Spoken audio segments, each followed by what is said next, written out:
وفاق میں یا پنجاب میں وہ ہوپ فل ہیں کہ وہ حکومت بنا لیں گے. ان کا کئی سیٹوں پہ ان کی مسلم لیگ نون کے ساتھ بھی ایڈجسٹمنٹ ہے. لیکن اس کے علاوہ جو دوسرے بڑے خدشات جو سامنے اس وقت نظر آ رہے ہیں وہ پیپل پارٹی نظر آ رہی ہے, کیونکہ پیپل پارٹی کے جو چیئرمین ہیں بلاول بھٹو زرداری, وہ تقریباً اپنے ہر جلسے میں جہاں پہ وہ مسلم لیگ نون پہ تنقید کر رہے ہیں وہاں پہ وہ یہ ایک چیز یہ بھی کامن کر رہے ہیں کہ ہم آزاد امیدواروں کے ساتھ جو ہے وہ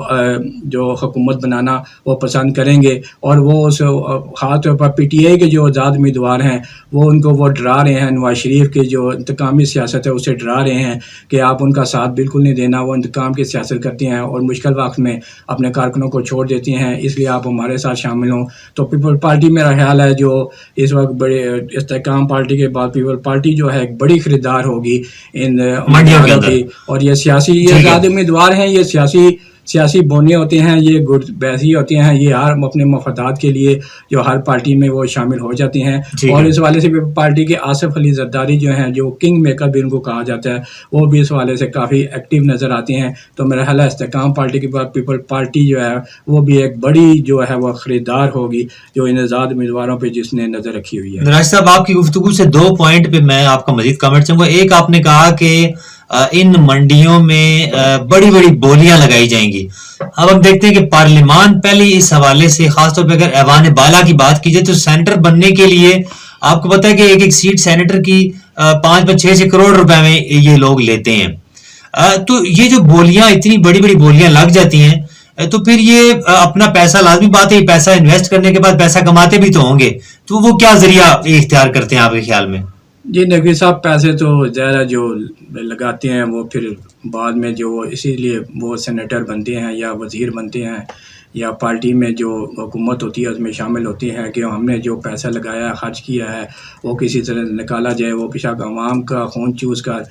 ٹیکسوں کی صورت میں نکالا جائے, اس طرح کیا جائے. کیونکہ یہ جتنے بھی امیدوار ہیں یہ اپنے اس وقت وہ اپنے مفادات کے لیے اور ان کی ترجیح ہوتی ہے, ان کو عوام کے مفادات کو تو ابھی تک ترجیح نہیں ہے, بالکل ترجیح وہ نہیں دیتے. تو اس طرح کی جو بولیاں لگاتے ہیں اور کروڑوں روپے کی اربوں تک بھی پہنچ جاتی ہیں, لیکن یہ ہے کہ وہ پھر بعد میں اسی طرح بڑے بڑے جو حکومت میں عہدے لے کر مختلف منسٹریوں میں یا سینیٹر بن کر یا مختلف قسم کے یہ اپنے ٹھیکے جو لے کر وہ مختلف ترقیاتی منصوبوں کے ٹھیکے ہیں پھر وہ لے کر پھر ان میں یہ اپنے جو ہے وہ پیسہ اسی طرح پورا کرتے ہیں اور اپنے مفادات حاصل کرتے ہیں. اور پھر وہ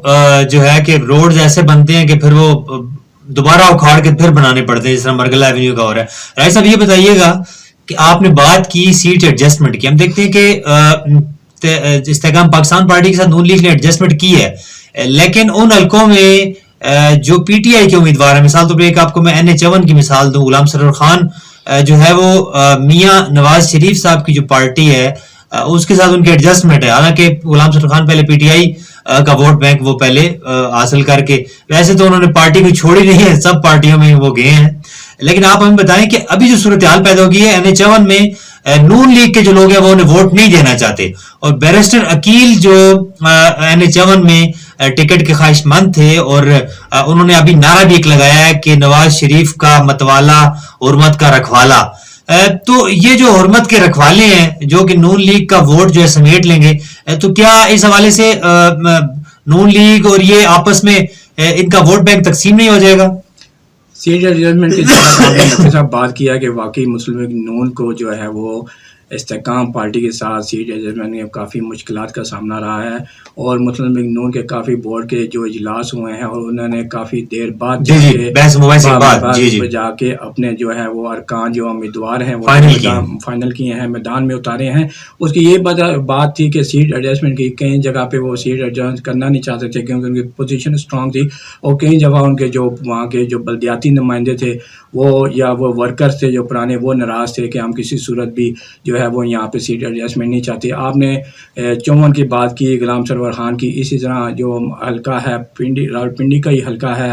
PP 17 اور NH56 جو ہے اس میں جو ہم اس میں جب استحکام پارٹی کے ساتھ سیٹ ایڈجسٹمنٹ کی بات جب چلی تو PP 17 میں جو ہے وہ سابق جو امیدوار ہیں PTI کے وہ فیاض الحسن چوہان جو استحکام پارٹی میں انہوں نے شمولیت اختیار کی، جب ان کی بات چلی پی 17 میں تو جو نون لیگ کے جو بلدیاتی نمائندے تھے وہاں پہ ناظمین وغیرہ کونسلر وغیرہ انہوں نے ایکا کر لیا اور ایک دھواندار پریس کانفرنس بھی اپنا ووٹ لے کے سائڈ بھی ہو گئے، سائڈ پہ کی کہ اگر آپ نے وہاں پہ وہ پی 17 کے جو نون لیگ کے امیدوار سے سابق وہ راجہ حنیف ایڈوکیٹ تھے کہ اگر ان کو ٹکٹ نہ ملا تو ہم راجہ حنیف ایڈوکیٹ کو آزاد امیدوار کے طور پر کھڑا کر دیں گے، اور اگر راجہ حنیف آزاد امیدوار نہیں کھڑے ہوئے تو ہم جو بڑی ووٹ ہے وہ ہم محمد حنیف عباسی نے 56 ان کو تو دے ہی نہیں دیں گے، لیکن ہم جو چھوٹی ووٹ ہے ہم وہ کسی صورت بھی فیاض الحسن چوہان یعنی یہاں پہ فتح جو ہے وہ ورکر کی ہوئی ہے آپ کے سلکے میں نہیں ہے۔ تو اس پہ جو ہے وہ پھر کافی جو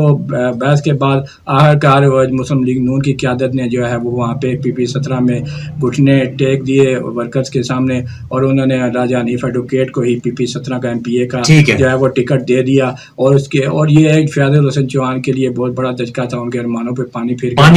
گیا کیونکہ وہ ان کو یہ خواہش تھی کہ وہ وہاں پہ مسلم لیگ نون کی حمایت حاصل کر لیں گے اور وہاں پہ وہ MPA منتخب ہو جائیں گے، مگر ایسا نہیں ہو سکا۔ جی ناظرین، ہمارے ساتھ موجود